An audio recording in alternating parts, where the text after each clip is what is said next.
Okay, clear. All right, let's put this up.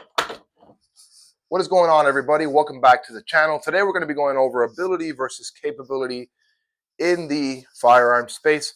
Now, guys, before we dive into the video, I want to thank you guys who are subscribed. For those of you who are new to the channel, I want to welcome you here. Consider subscribing, guys. Drop a comment below. Hit the bell notifications. That way you are notified when we're dropping new content. Keeps the channel going. Thank you, guys. Really appreciate it. Now, the intro basically is capability. I believe it's something that you can buy your way into, and ability is something you have to learn. They do overlap, okay? But I want to point out that there is one thing, and maybe a second one, possibly a third, that is something that you could just buy your way into. There is going to be a learning curve, but there's something that you cannot do without if you wanted to do it any other way, or can go about doing it any other way. And that is, the first one's going to be night vision. Now, I know I've talked about night vision kind of ad nauseum. We've just acquired it about, I think, May of this year. Yeah, it was May, so right around 4 months now, a little bit under that. These are VNVD 1431s in white phosphor, and yeah, with an Argus mount, little Manta strobe, Ops Core arms. These are Swordens, which I'm replacing, and I have an SNS position here with a tail cap. Sorry, I'm a little under the weather. I'm missing the Vampire Head battery pack in the back for a 1431, which is the same thing as the PVS 31s. The cable, the Fisher connector, and a Streamlight right here. Sidewinder, Ops Core helmet. So now we've gone over that. Night vision is, let me bring this back up, it's something that you can basically not go without if you want to be able to see in the dark. This is an objective fact. It is no longer subjective. I don't think it's ever been subjective, to be quite honest. You cannot see at night without night vision. It is not something that you necessarily have to earn, even though there are some abilities that have to be made, or have to be practiced, I should say. But you can just buy night vision and see at night. There's no other way. I mean, yeah, you can argue flashlight, giving your position away. It's bright. It's not necessarily everything. I mean, even if you mount it to your head, you're still literally scanning with a bright bulb, a ball of light coming from the top of your head. So night vision is, honestly, like people say, it's a superpower. The same thing can be said for thermals. They're kind of in that same category, in my opinion, and they have different use cases. But the one thing you will have to learn how to do in your night vision and your helmet setup is learn how to move in it. Train your eyes to the night vision itself. Depth perception, there's things like eye strain that go on, and make sure you have a good set of tubes that are properly collimated, okay, to not get headaches. I've used them for 3-4 hours on end, no problems. The other thing are the mounts and lasers and helmet borns. That'll be the second category that I'm going to go through. Not necessarily something that you need to buy into for night vision. You could just have the set of tubes, maybe some sort of IR light if you needed to see if you have zero light at all, such as indoors, right? Now, when helmet-borne accessories are being put on your helmet and you're buying a helmet, it doesn't necessarily give you a lot of capability like night vision does.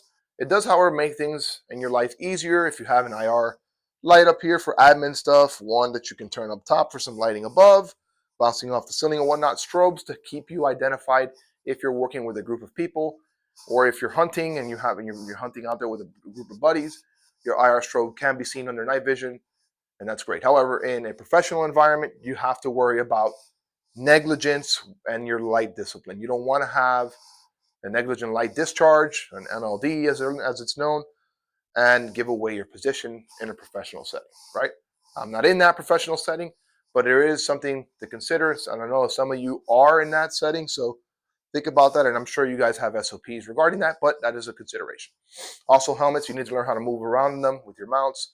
It kind of sucks if you almost break your neck. Hopefully you have a breakaway mount. That's not going to happen to you, but as you're coming out of a vehicle, smash your set of nods, destroy them, and then literally just destroy your neck. So that kind of sucks. Comment below if you've ever been wearing this stuff and you're moving around and you know, kind of just died walking through a door. Uh, so anyway, the other thing that's obviously on these helmets are comms, and we'll get into comms later. Comms are great. Comms, I feel, are not necessarily to give you a lot of capability, because there are other methods of doing that. And keep in mind, that is one of the things that's going to distinguish something from being adding to capability that you can buy into, and something that's just basically an ability, okay? The third thing I'm going to talk about are plate carriers. Plate carriers, to me, are one of those things where it's something that is not necessarily adding a lot of capability to you overall. It's nice to have it. It offers great protection. It offers you a way to carry things like your magazines, a radio over here, which I have interfaced to my other radios here at home, and interfaced to the radios in the vehicle. And there's a video on that. I'll link it below. That way you guys can see what I have going on in the car. You know, I have a push to talk, level 4 plates, a couple of expander wings over here from Spirited Systems, Velocity Systems, dual mag in the back. So I basically have 5 mags on my kit and another one on my belt, one in the gun for 7 in total.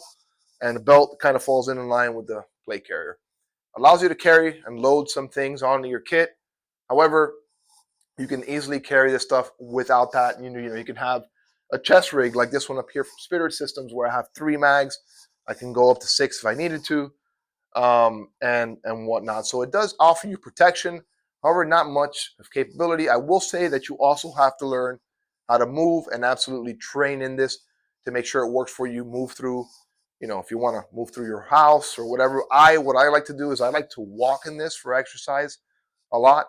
Not so much the belt, but the plate carrier, and believe it or not, the helmet, really early in the morning to kind of see where my hot spots are, where I'm like rubbing, where I can use some improvements. Like I said, I figured out that my tourniquet here in this Ferro Concepts dangler was kind of falling out, and I had to make some adjustments there.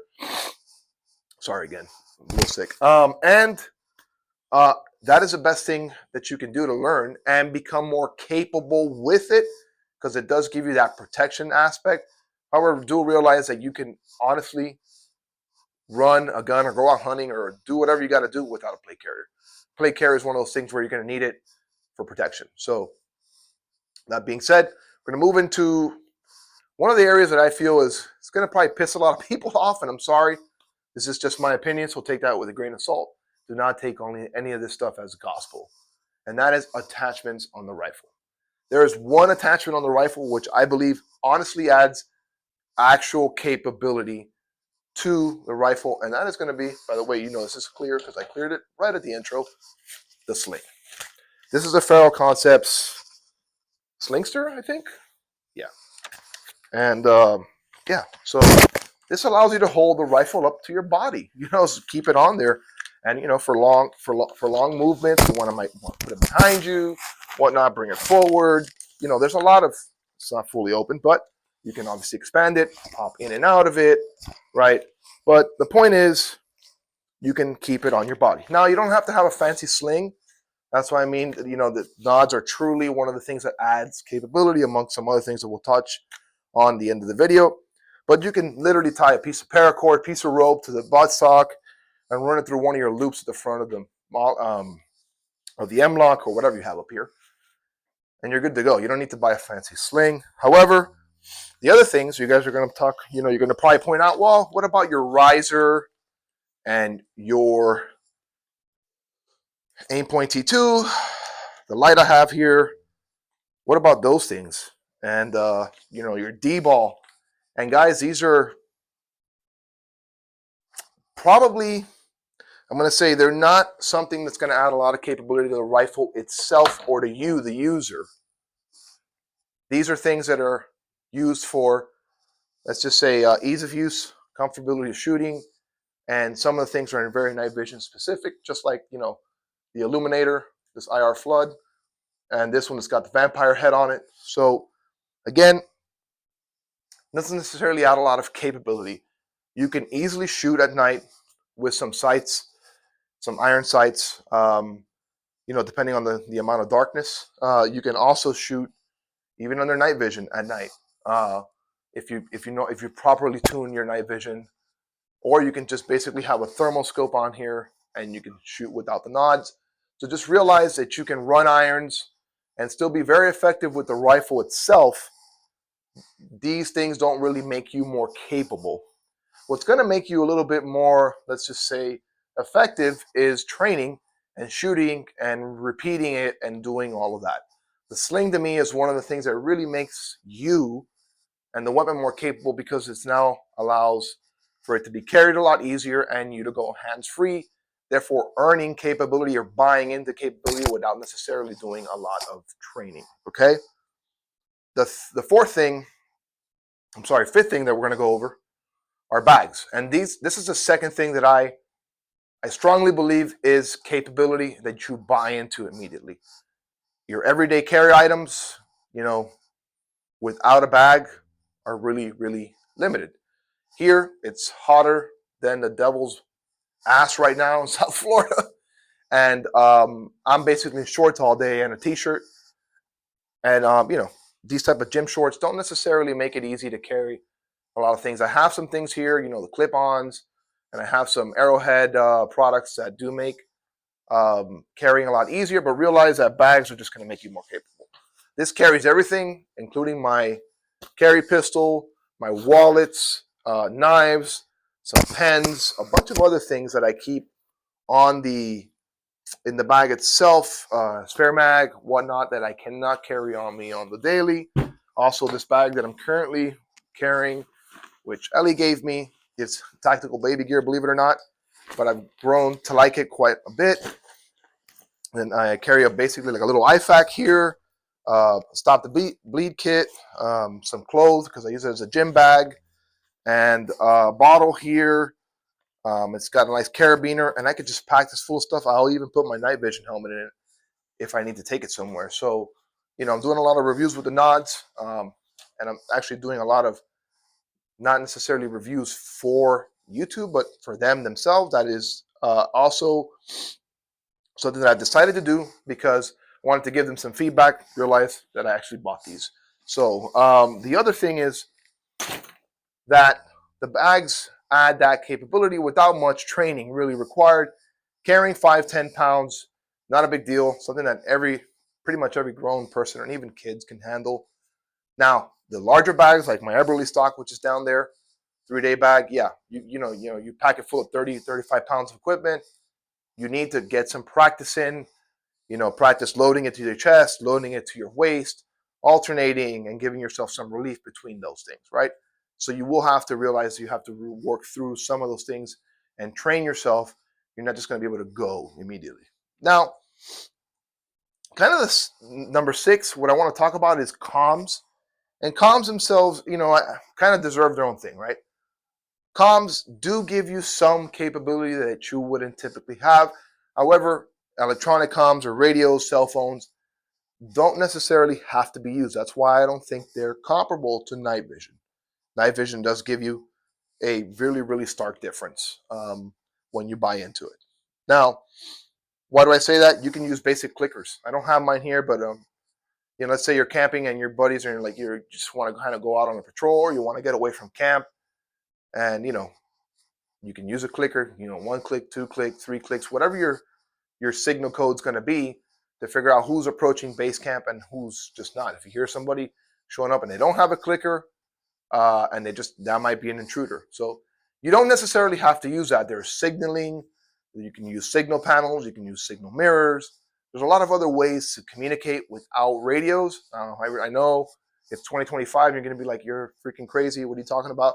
Cell phones are there. Radios are there. Just realize that in the event of some sort of EMP or something that brings all communications to a halt, the basic ways of communicating cannot be forgotten. And something that I think about and practice a lot when I'm out with the family camping. So, again, yes, gives you a little bit of capability. You have to program these and be very, very knowledgeable with these. These are spare Baofangs that I keep here at home for the family with the antennas, and they're always plugged up to the juice. I brought them here for the video, but I have a setup in the car, and I have a setup in my plate carrier, which I use in combination with my sword-ins, or I have another just kind of handheld that'll hook up to it to the push-to-talk and I can use it. So the important thing is train with it, know your codes, know your channels, have some sort of communications plan. I work with some guys that I can kind of, I actually practice some comm windows that are reasonable for me. So develop a communications plan with your family. I think that's the most important. And then after that, the community around you and your friends. Okay. There's one thing that I don't unfortunately have out here because I don't really use it on the regular. And I think it's something that does gain a lot of capability when you buy right into it. And that is, or are, drones. Now, drones, highly talked about right now, being used in war in Ukraine. These are obviously different than what we have over here, but not too far off. Now, drones just kind of give you the ability to reconnaissance or just do reconnaissance a lot easier from a very safe location, and not have to put yourself in a forward area where you might be seen. So if you're into that, I'm not necessarily, it's not necessarily that we're going to be using that for that type of reconnaissance. It's really nice to just, for example, for me, for filming content and just for, even hunting. I've used them out there to recon for like turkey and game and whatnot. And it's something that you cannot do on foot. I mean, you can, it's just going to take you a lot longer, and you're not going to obviously have the field of view that a drone gives you. Again, just to kind of recap, it's very easy to buy into that stuff. And those are the three things that I'm going to probably recap for the end of the video. Not, in my opinion, give you the most capability, which is something that you do not have, you cannot see at night without night vision, thermal, and whatnot. Drones give you the ability to see everything from afar and do a little bit of reconnaissance. And then obviously the third one are the bags that allow you to carry things around and make you, let's just say, a little bit more efficient when traveling with a lot of items. And with the bag, I will have to say the sling is what comes in fourth for me, right there with bags, because essentially it's just kind of a way to kind of bag your rifle to your sling it to your body, kind of what bags do. So those are the four things, guys, that actually, to me, make it different and stand out from something that's giving you capability immediately when you buy it versus something that is an ability that you have to earn and put reps through. Shooting, sight alignment, all of these things, the movement, the practicing with all of these things, including the things that give you more capability when you're buying into them, is essential. And they are different, but they are very distinguishable one from the other. Guys, I hope you found this video entertaining and informative. And at least if you didn't find it informative, I hope you at least found it somewhat entertaining. And I hope I can push some more content like this out for you guys. Thank you guys for watching. I really have nothing else for you guys. And as always, keep chasing after it. See you in the next one.